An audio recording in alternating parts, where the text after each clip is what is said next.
So I have a lot of content. We'll see how this goes. But I definitely wanted to leave time for questions at the end.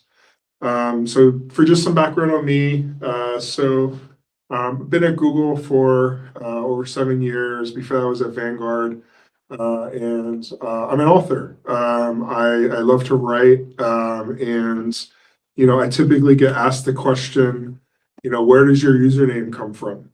Because it's a very unique, not my name username, and it's primarily based off of the character from my novel Foundra. And so, it's always a good conversation starter where I highlight, oh, it's, Lenret, which is the name of my character, and then Sama, which is the Japanese honorific, that kind of introduces me, and that quirky aspect of me in my username, but one of the questions that I typically get as a follow-up to that is like, hey, I've been thinking about writing a book.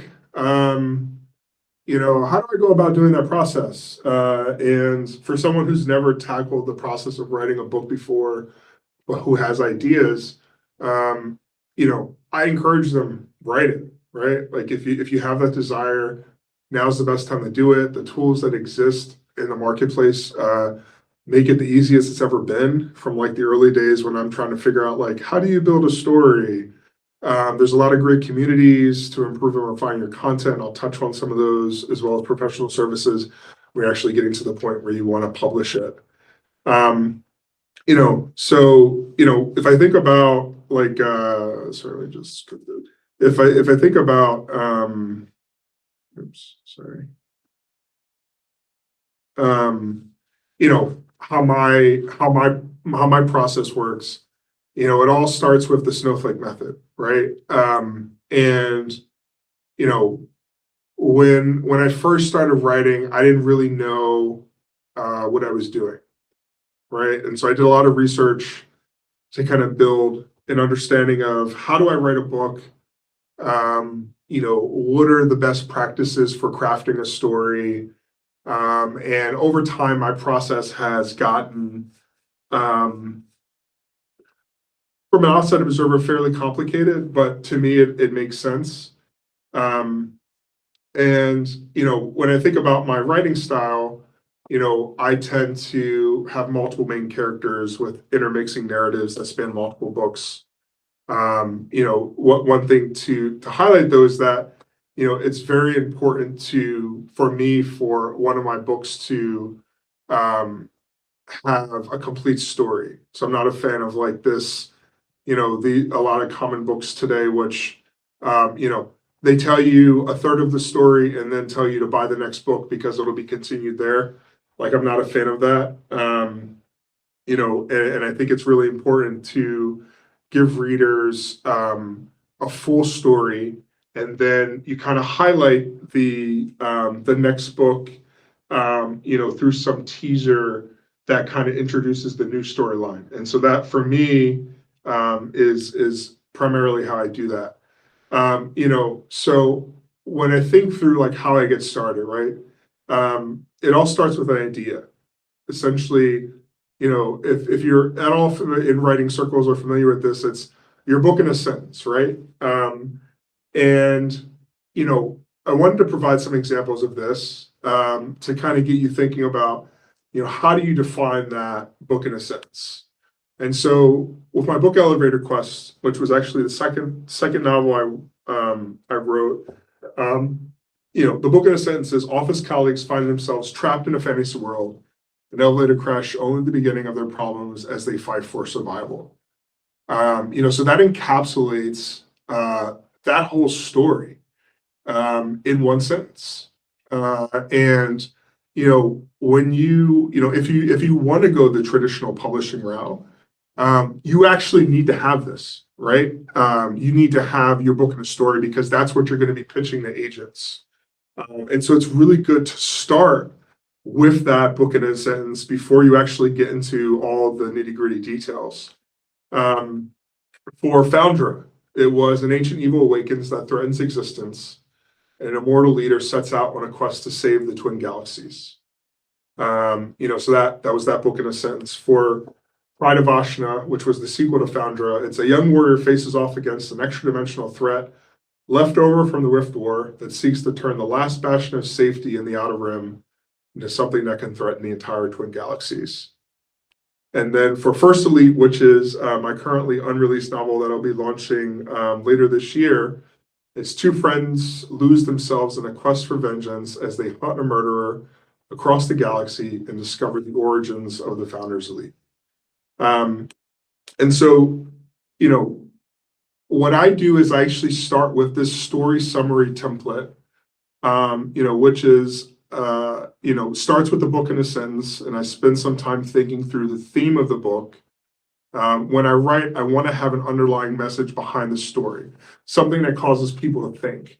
I want to highlight that I didn't, start this process from day one. This has developed over time as I've learned more about myself as a writer. And given that some of my earlier novels didn't have this rigor in process, but I find it really helpful for me to do all this prep work ahead of time now, because it kind of helps everything flow together. And I hope, as I take you through kind of the journey of writing a novel, you'll see how everything kind of fits together. So here's an example of like the story summary header that I do for all my books now before I even start writing a single page of the story. So I have a list of potential titles, and I'll continue adding through this as I work on the book. I won't land on the final title of the book until I've completed the book, because I think at that point it kind of jumps out at you, in some way that encapsulates the story. And then I define the theme of the book. It's why is this story important? What message am I trying to tell the reader through the events happening in the story? That guiding principle behind why the characters do what they do. I think for me personally, it's really important to have a theme for the book. And this isn't like the key moments in the book. This is more just like what am I trying to get off? Like an example is in the third book of the Founder series, firstly the one coming out, one of the key themes in the book is forgiveness, and how if we don't forgive when we've been wronged, it'll poison us, right? And so kind of like and that comes out in the character interactions that come out in the story of the main characters. It's that core underlying theme of the book that doesn't directly relate to the story itself, but it's the underlying theme, if that makes sense.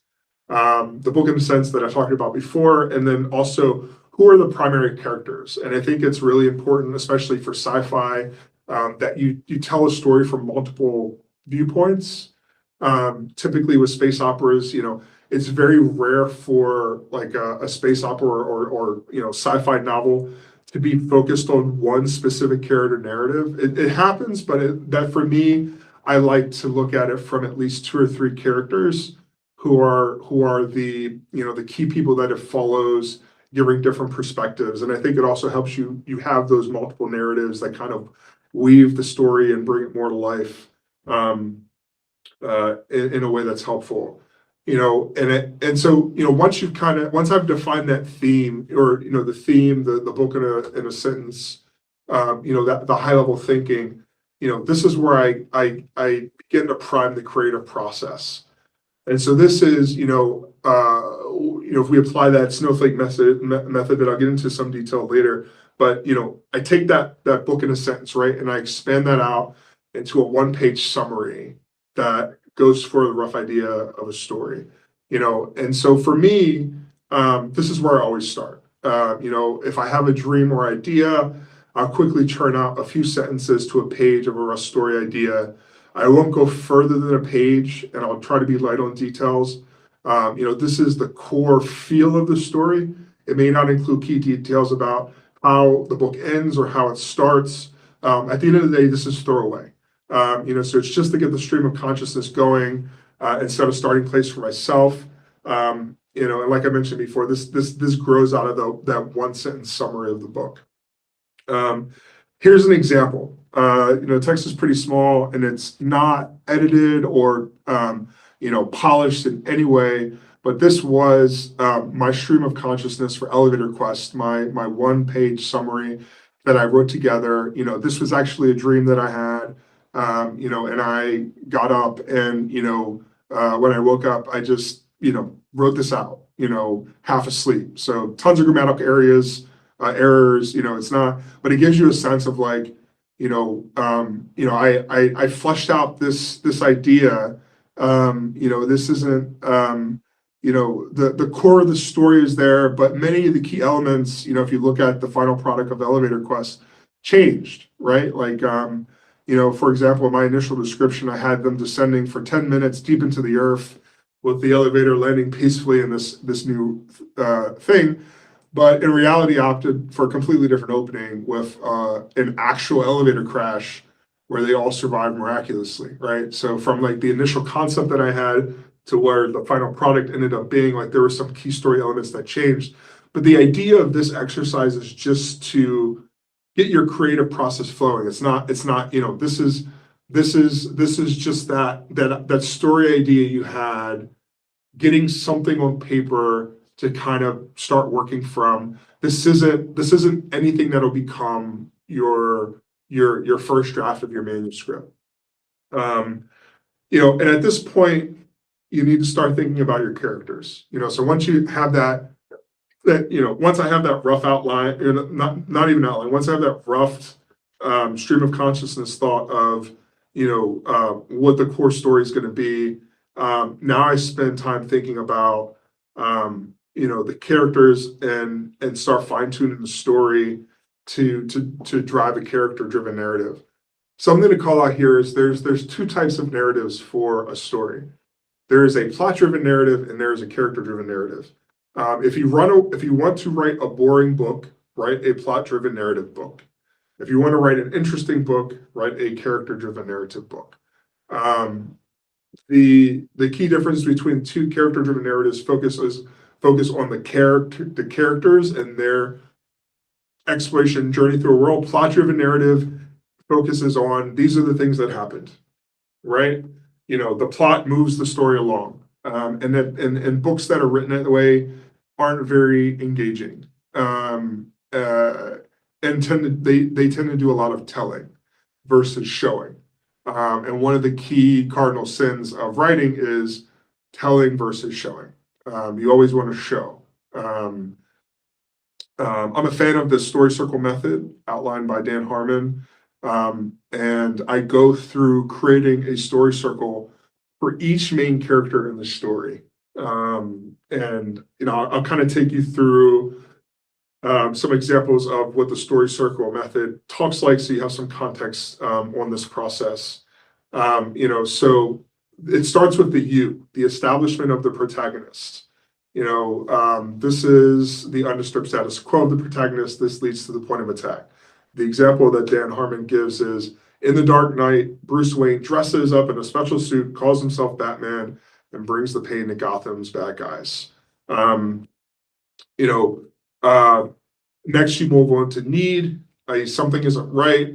This is the creation of the story. This leads to the defining the main tension. Example is Bruce Wayne's getting a little old for this. He's hiring retiring Batman so he can be with the love of his life, Rachel, but who will protect Gotham? Maybe Harvey Dent. You have go, where you're kind of crossing the threshold. You elaborate on why accomplishing a goal will be difficult. For example, to put his plan in motion, Batman must help Harvey Dent by bringing the criminal Lyle to justice. Search, the road of trials. First attempt to resolve the main tension, the road of trials. This leads to the midpoint find. The reason this refines the main tension, narrows its scope, and makes it more specific. For example, just when Bruce thinks he can celebrate his retirement, the Joker takes the stage and unleashes a new wave of crime upon Gotham. Find, the meeting of the goddess moment. This is when the protagonist finds what they think they need, but it doesn't work out quite the way they expected. The protagonist must pay a devastating price for attaining what they saw. For example, this is where the protagonist, Bruce, finds how to stop the Joker and save Gotham, unmask himself, but Harvey does it first. Paying the price, full frontal assault to main tension. This leads to the main tension being resolved with a yes or no, kind of like the for now. type of thing. Batman finally takes the Joker in and has him in the clutches, but the Joker springs the trap. It costs Rachel her life and Bruce his future.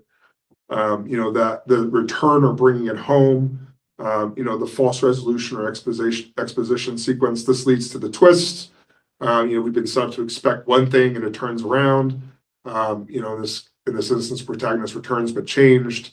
For Bruce, the need to retire Batman was lost with Rachel. Now he must protect Gotham. The Joker has turned Harvey, making Batman's final task that much more painful. And then the change, that master of both worlds, the ultimate resolution. What happens after this character has gone through these circumstances and made these decisions? The change is put to the test. Batman defeats the Joker, but the matter of Two-Face remains. Batman breaks his one rule when he kills Two-Face to preserve Harvey's legacy. He takes the blame for Two-Face's killing spree. He commits to protecting Gotham while being hunted and reviled. In doing so, he changes into the Dark Knight. So that story circle approach to thinking through, your character's development over the course of the story is a critical component for my writing, because I want the characters to grow and develop. And one of the key ways that I do that is that I flesh out a character sheet. If anyone's familiar with like Dungeons and Dragons or role-playing games, you're familiar with the concept of a character sheet, right? And so I do this for every main and supporting character, including the antagonist or villain in my stories. Outside of the traditional things, what they look like, how old they are, where they're from, I spend time thinking through like, what's their personality? How do they act and portray themselves? What's their history, right? Like every single character I write has a detailed history of background. This all happens before the story starts. How'd they grow up? Who are their parents? What are they like? What are their challenges, struggles? What helped them get to where they are today that, puts them at the start of the story? What are their motivations? What are their goals? What are their conflicts? What's the epiphany that they have? Why are they important to the story? So, a lot of all this stuff gets worked out when I'm going through that story circle exercise. So now I can kind of consolidate it all into the main character sheet that I use as a reference for that character moving forward. And so, like I mentioned before, I do this for the antagonist or the villain. The antagonist should have character development. It's what makes them believable. I do story circles for the villains. You want to give them just as much attention and detail to make them believable. Just doing, the villain that just does things just as evil for evil's sake leads to terrible villains. It's lazy writing. A villain has to believe what they are doing is right, and the way they're doing it is the only way to achieve their goals, which may even be noble in some respects. You have to be able to look at the villain and see at what point in the backstory they went from being the hero to the villain. What pivotal moment made who they are. I think it's, every villain should have a hero story, right? Like, because in a sense, the difference between the hero and the villain of a story is, how they're accomplishing their means, right? And so, when you write a good villain, you essentially write someone who could have easily been a hero because they have that drive, they have that passion. In some cases, they want to make the world a better place. It's just that their way of making the world a better place is to eliminate all the people who disagree with them, right? And so you can kind of think through, that, but I think it's really important to spend time building out extensive character development for your antagonists. And so once I've done all that, it's kind of bringing it all together, right? This is where you get into building a cohesive story. I find this exercise, when you move into this phase, is best done with no cards, similar to how script writers work. And so when you get into, now you have a good sense of your character motivations, you understand, what's driving your characters. This is where you start getting into, defining the different scenes that are going to make up the book. And this is, in the movie industry, they would call this, writing scenes or beats. And I apply the same principle to writing. Each chapter is a scene with clear breaks between scenes, if a chapter continues. Um, and so if you think about like the typical story structure, there's a lot of different ideas or thoughts out there in terms of like, the typical 3 act structure, how it's structured. This is the approach that I think works best. And so this is where I begin to merge different techniques in approaches that I've learned over the years and begin to do the scene building process. So I take a combination of the story circle approach, which is a way of writing, and the traditional 3 act structure approach, and I kind of bring them together. And then I start to write note cards for each of the defining moments of the story. So let's run through what these defining moments or scenes are. So you start with the hook, right? This is the establishment of the protagonist's internal conflict, the desire versus fear. This is what the story's about, what's at stake.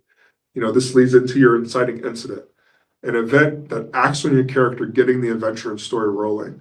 It'll also force the character to make an impossible decision. That leads into your first plot point. The protagonist crosses the point of no return. The character makes a decision that determines what will happen. First complication, the enemy approaches. The antagonist or the fear misbelief is introduced or made evident, and it will be back. The rising action, the protagonist actively pursues a goal, but it's not easy or obstacles get in the way. The midpoint complication, the game-changing information is revealed. Stakes rise with the surprise revelation, which disrupts all the other planning and forces the protagonist to shift goals. The second plot point, the protagonist pursues the goal in a new or shifted way, much like another inciting incident due to a new challenge. A new decision must be made. Second complication, the enemy is even closer. The antagonist or even fear misbelief is back and more troublesome. The antagonist's ability to ruin everything is even more imminent. Disaster. Maybe your protagonist made it through the second complication and is feeling prematurely triumphant, but it's when true disaster strikes that the protagonist realizes all their mistakes. Doom moment. All is lost, or so it seems. Your protagonist faces her ultimate fear, destroying protagonists internally so that they can now be revealed anew, unless it is a tragedy, in which case that is the state that they will remain. The aha moment, the protagonist has a revelation, a change in their belief or thinking, which is when the protagonist's internal struggles end, mostly. And the climax, the protagonist manages to overcome the misbelief that has been holding them back, which allows the protagonist to possibly overcome the central challenge or the antagonist. And then the denouement, which is the protagonist returns to their life heavily changed, loose ends are tied up, and tension relaxes. Filling in the in-between is really where the story comes in. So once you have these defining moments, you have to fill in the gaps. How do you get from one moment to the next? This is the story, the connecting tissue that connects each moment together. If you're doing this with notes cards, which is what I recommend, then this is where you blow up from the 14 cards in those key moments to 60, 80, or even 100. As a rule of thumb, I use each note card as a chapter. In the movie industry, each note card would be expanded into a 1-minute scene for a script. So it's kind of like the correlation between how you should think about the pacing. For my unique flair, every book, what differentiates my writing from the traditional writing is every book has a key moment in many ways. The principal moment that is a principal moment filled with heart and emotion. It's a defining moment of the book. It's not as important where it occurs in the story, more so that it happens at some point through the narrative. It's what gives the story its purpose. I won't give examples of this in my writing as it would spoil each book in a big way. But this is why I do story circles, to help identify what those moments are that may differ from the overall story structure itself, outlined in the 3 act structure. When you think about how many scenes or chapters you should target, this is truly personal preference. I wouldn't focus too much on a hard and fast number from the start. Rather work on building up your story by adding scenes and IDing it as much as possible, and then whittling them down. It's always easy to cut what doesn't work as you transition through the story. It's better to have more ideas than not enough. Um, and it's also important to let things go when they don't work, even if it's a great idea. It may be something to use in a different story or a sequel, even. I personally try to target 50 to 60 chapters now with my writing style, which comes in at about 120,000 words for a sci-fi novel. This is okay for a sci-fi novel, but if you're writing in different genres, they typically have different word counts, different expectations from publishers if you're going the publisher route, or from readers in certain genres. This is a snapshot of kind of like what the different number of words in different categories are. As you can see, fantasy is kind of up there with sci-fi, in that above 100K mark. But if you're writing, romance or crime fiction, you really want to stay under 100,000, more in the 80 to 90,000 word range. And there's a lot of good resources in terms of like what your total word count can be. It's important to note that I would focus not so much on word count in the initial draft as much as in like future revisions. And we'll get into revisions in a bit. So when you think about adding structure, at this stage, once I've gone through the note card exercise, this is where I transition into a formal outline with each note card becoming a scene or chapter in my outline. And this is where I typically transition from, analog to digital. When you think about, when you start getting into the mechanics of the writing, so now you've done all this prep work, you've gotten your outline, how do you actually sit down and write, right? Like the core part of writing the story, so you have your snippet. And so I want to spend some time talking on this because I think this is the part where some people may really struggle with. And I actually think this is the fun part. And so in many ways, we're similar to generative AI in how we think. You prompt an LLM with a query and it spits out a response. Well, as a writer, you prompt yourself for each chapter by dropping your scene into a blank page of a document. This is where that snowflake method I mentioned a few times comes back into play. You take that description of a scene and expand it into a full chapter. This is the creative writing portion of the process, and something that it's hard to teach. This is really where you just have to kind of write. This is the trial and error. That human prompt will help you flesh out the content, right? Honestly, like I said, this is the fun part. This is where the story comes alive. This is where the character interaction happen, where the action lives. And so how do you get good at this, right? Well, this is where that old adage of write every day comes in, right? And there are things that you can do to help yourself be successful in this regard, which is, when you're writing a story, the best approach, once you have an outline and you start at a high level, is to just start writing every day to bring it to life. My process involves reviewing the previous chapter I wrote to get the creative juices flowing, and edit, so it's kind of like that first round of edits, just as I'm going through the first draft. And then, once I do that from what I wrote the previous day, then I move into the new prompt for the next chapter that I made sure to set up at the end of my prior session the night before. So let's talk about that. So what this looks like in practice.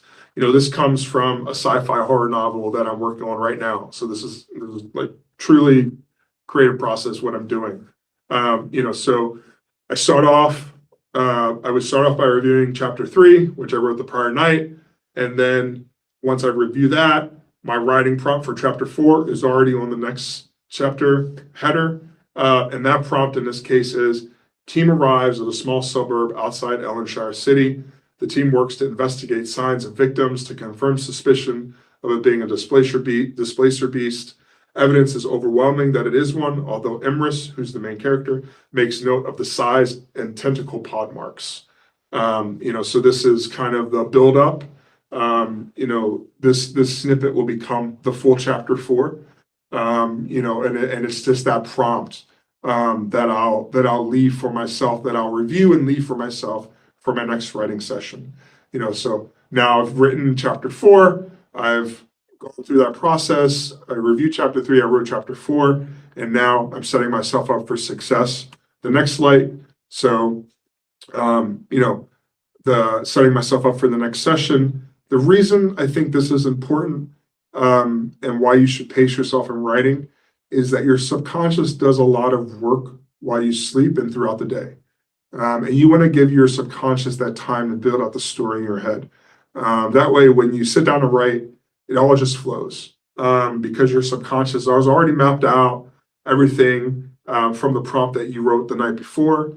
And so, the prep that I do before I sign off for the night is, I will make a note to review chapter 4, set my indicator there, and I usually have like a little thing of like left off that I put in like quote, dollar sign quotes to know I left off here. I need to read this chapter, and then I will pull the next prompt from my outline and drop it into a brand new section, chapter 5. And then I'll read through the prompt. So, before I sign off for the night, I'll read through. Emrys picks up the scent of the displacer beast and leads the group on the hunt, taking them deeper into the dense jungle surrounding the town. They discover caches of ripped apart bodies and other horror elements as they slowly progress deeper and deeper into the displacer beast realm. And so you can see I'm setting myself up for the next chapter. A note about writing in different genres. So since this is a horror novel, the pacing is different. There's a lot of buildup before the encounter with the monster, as seen, and going through multiple chapters of they get to the village, they hear signs, they start investigations. Then they discover the lair. The tension starts to mount as they discover, horror elements of bodies and just terrifying scenes, and then, if I got into chapter 6, which I've already mapped out, right? Like then, the beast starts to stalk them, right? And so now they're in the beast realm, and now they get glimpses of the beast as they're hunting it. It's hunting them, right? So now, this is horror. So now the pacing is different, and so you kind of, it's important to understand the genre you're writing in. So this is sci-fi horror, but you want to read, right? You have to read books that you want to write your genre in. Like you can't write a sci-fi novel if you've never read a sci-fi novel. I don't think it's setting yourself up for success. So, for me, I've written in a bunch of different genres. I've written in fantasy, modern fantasy. I've written sci-fi, which is a lot of my experience. I've written in romance, sci-fi romance. I've written in and now I'm branching out into sci-fi horror. But before I could get to the point where I'm writing the sci-fi horror novel that I'm writing now, I actually had to spend a lot of time reading sci-fi horror and other horror type novels to get a sense for the pacing, the style. Otherwise it would just be another action novel, right? And horror and action are very different. Horror has action in it, but it is not. It is not what makes it horror, and so you kind of have to understand those nuances in order to write effectively in a genre. As you've seen throughout this presentation, I'm a big fan of getting character art created for your characters to assist in the writing process. This is particularly true for sci-fi and my Founder series. I bring the art for the characters up on my screens beside the documents as I write. Like in Google Docs or Microsoft Word. It helps me better visualize the character and makes them more real. I work with artists through platforms such as Fiverr and Upwork to get the art created, and you can get some pretty high quality character art done for around $100. Today with generative AI, I found use of these tools very helpful in getting that initial generative artwork fleshed out character concept. But that's mainly a prep before I engage with an official artist. I believe in supporting artists, but I also do see the value in generative art. I can ideate much faster now by fleshing out a character design, by playing around with how they look in generative art tools, versus spending a lot of that time and money kind of fleshing out a character through multiple iterations. So the example of this is the character Marcus Henson that is in the Founder series. I wrote him as this big hulking, guy, the super soldier giant type of character with this really cool advanced cybernetic armor. I tried working with different artists to kind of bring him to life, and I probably spent $500 or $600 just working with different artists to try to concept him out in different ways until I finally landed on a look and feel of his character that I really liked. And today I could have saved a lot of that money by doing that myself with generative artwork. And then once I had a good sense and feel of his character, then worked with an artist to just kind of do a much higher quality, refined concept of that character art that I can then copyright. Because it's important to highlight that you cannot copyright generative artwork. And so if you're writing, especially if you have character art and you want to market that, use it in marketing for your book, you put it on merchandise and things like that, it's really important to copyright that art by using a human artist. So since I got on the concept of generative art, I wanted to take a moment to talk about generative AI in writing and recommend that you do not do it. And so, I think if your goal is to express your creativity and develop as a writer, meaning writing is a way to relieve stress and express your creativity, then using generative AI to write for you doesn't help you move toward that goal. I love to write. It's a hobby that brings me a lot of joy and fulfillment. I do not use generative AI for writing and can't provide tips on how you can use that in your creative writing process because I don't believe it's good for you.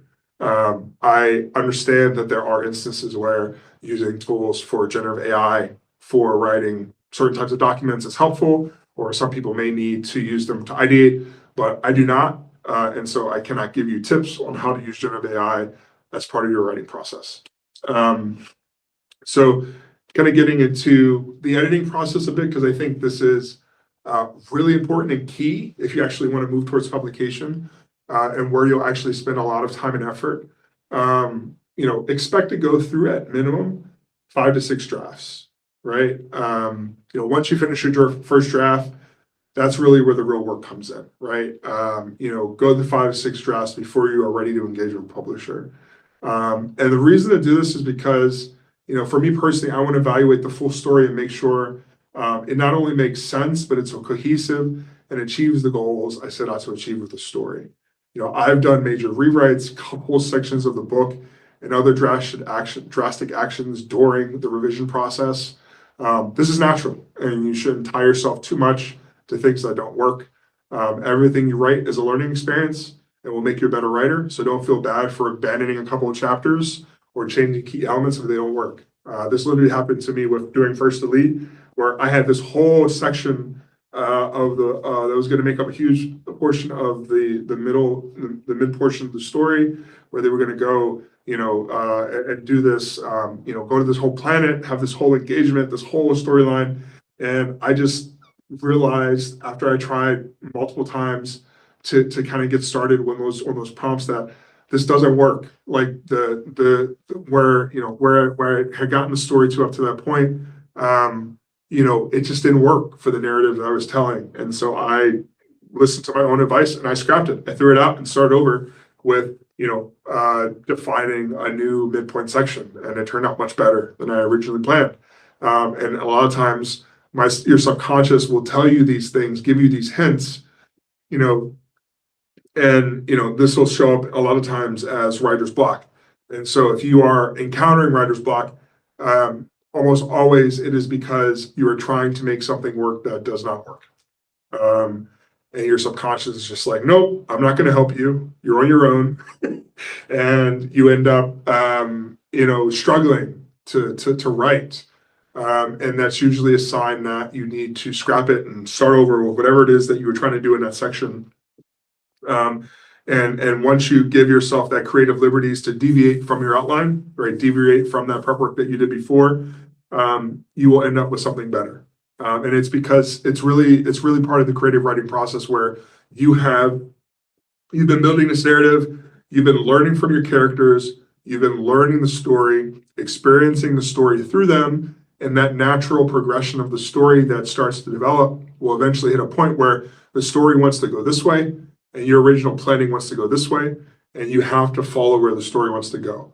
And when you accept that and you go where the story wants to go, it'll start flowing again. And I am a year now, having written, for over 10 years, I am perfectly fine deviating from my outline. And I actually think in many ways, the reason I migrated to this no card exercise process, of kind of mapping this out before, is actually get a lot of that work out early. And so, I may have, certain key elements and scenes that I really wanted to have in there. And then, as I'm kind of flipping through the note cards in the sequence, the different beats that in the story, I'll get to a card and I'll just be like, I don't think this works, right? And so I actually, at that earlier phase, a lot of the work that I was doing more downstream is now happening more upstream. And this is why I've adopted that process with the note cards and kind of just having those physical cards to kind of map things out and reshuffle them and organize them, or change certain areas of the story. It's just much easier to do with note cards than it is in a doc. And so I spent a lot more time at that phase to kind of help give myself more room, when I'm writing.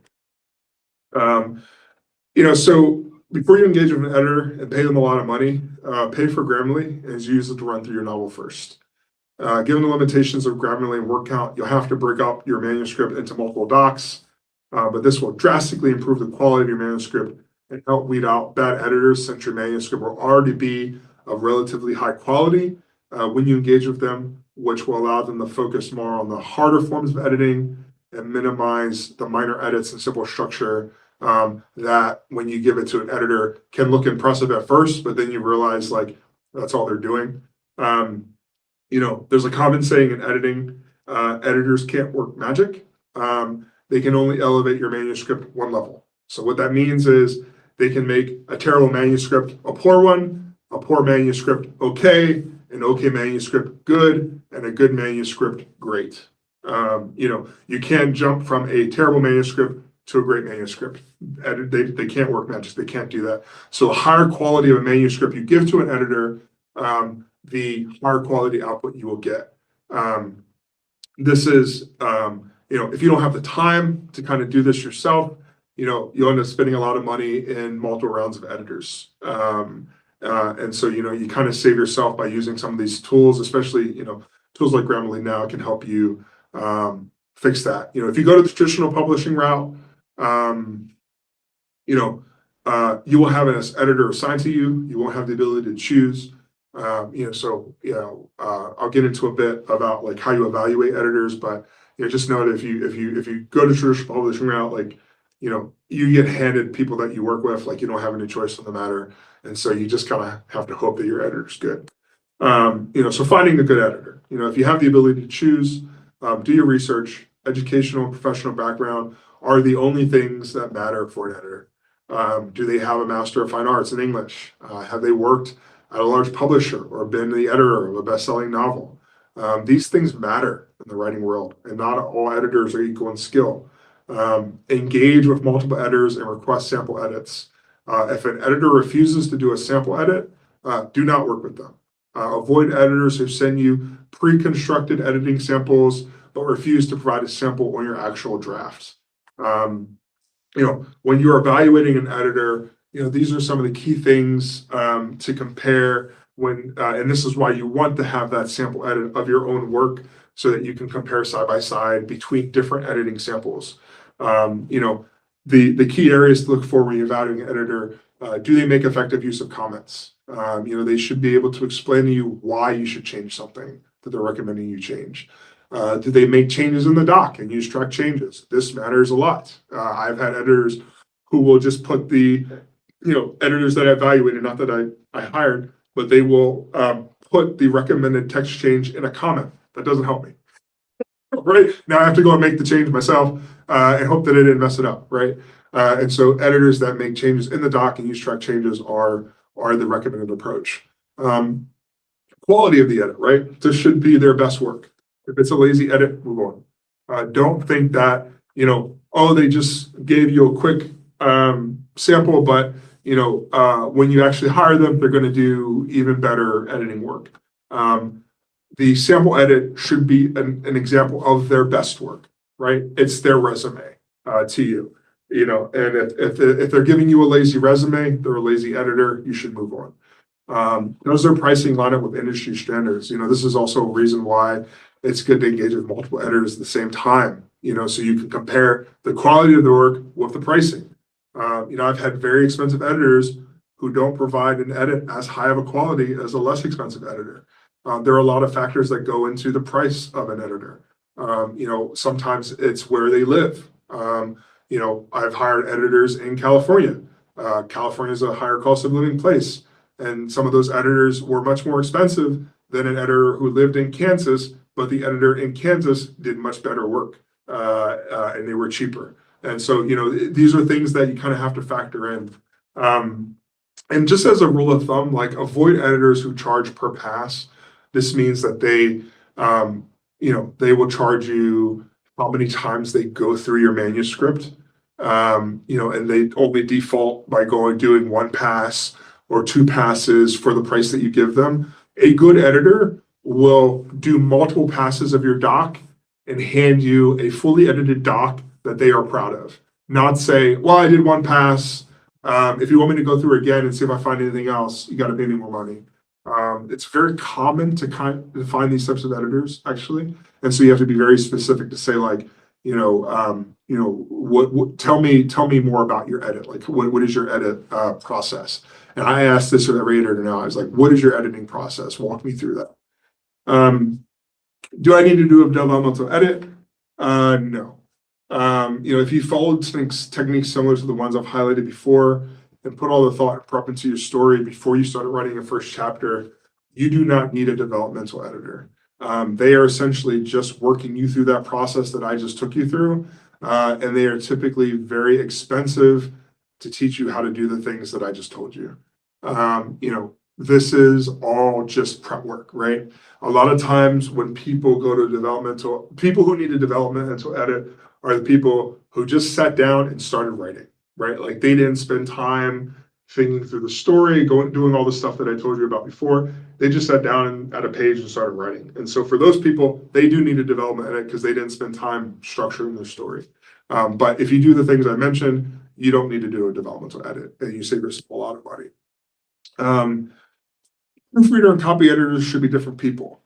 Just like you are too close to your manuscript to catch every writing mistake, once a copy editor has been through your manuscript through their editing process, they are too close to it to catch the final little errors. Grammarly also is very helpful here, but it's typically good to have a proofreader who does a final pass over the manuscript once it's final. The draft that the copy editor sends to you and that you're happy with is the one that you present to the proofreader, and they'll typically perform very light edits, not make any major changes. It's just kind of like that final review by a human before it goes out to the world.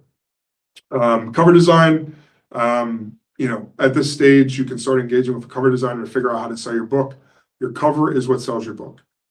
It's a marketing tool, and you want to work with a professional cover designer who you like the previous work of. They will typically ask you what elements you're looking for in the cover, and this is where you can typically ideate. A good cover designer will do multiple concepts with you before landing on a final one that will move into the creation process. These are typically rough sketches that play out a scene. Like I mentioned before, if you go the traditional publishing route, you will have very little control over what the cover becomes. As a self-published author, you can kind of dictate what your cover is, what it looks like. But as a traditionally published author, you might not have any say over what your cover looks like. And that's just kind of the reality of the industry. Book designers, they pull the interior design of the book together. They do formatting and design elements such as chapter headers, section breaks, even internal graphics such as maps, etc., like the one I show here. If you have rough drawings from them to work with, that's usually the best starting point. So sketch out, your map or your diagram or whatever that you have in your head, and then a good book designer will take that and like build a good little map from it. Look at samples of previous books that they've worked on to get a sense of the type of work that they do. I tend to prefer book designers who are also graphic designers versus just strictly book formatters. And the book designer will pull everything together into a file that'll go to publication, and they'll usually help you with any errors in the system. Book marketing, let's quickly go through these slides since we're getting close on time, so we have at least a few minutes for questions. But, congrats on becoming a marketing professional. You have to book market yourself. I would usually recommend 4 to 6 months of lead time, build a marketing plan. Again, if you go to traditional publishing route, they will hand you a book marketer who will help you and do this stuff for you. When you get to book launch, congratulations, you've just become a salesperson. Learn how to advertise online, schedule book signings, create a personal website with store. And I've experimented recently with using Kickstarter as a launch platform. Again, if you do the traditional publishing route, you'll have a sales team. They'll focus on doing a lot of stuff for you and support you here.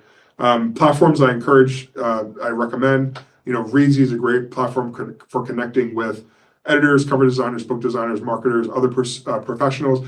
A lot of times you'll find people who actually work in industry full time and then do gig work on the side. And so you can hire a best-selling book designer, a best-selling editor, a best-selling cover designer to do work for you. KDP, traditional book publishing platform for ebooks, Google Play Books, Apple Books, KDP Print now does hardback. They've done paperback for a while. And then Kickstarter, it's a great way to build momentum towards launch.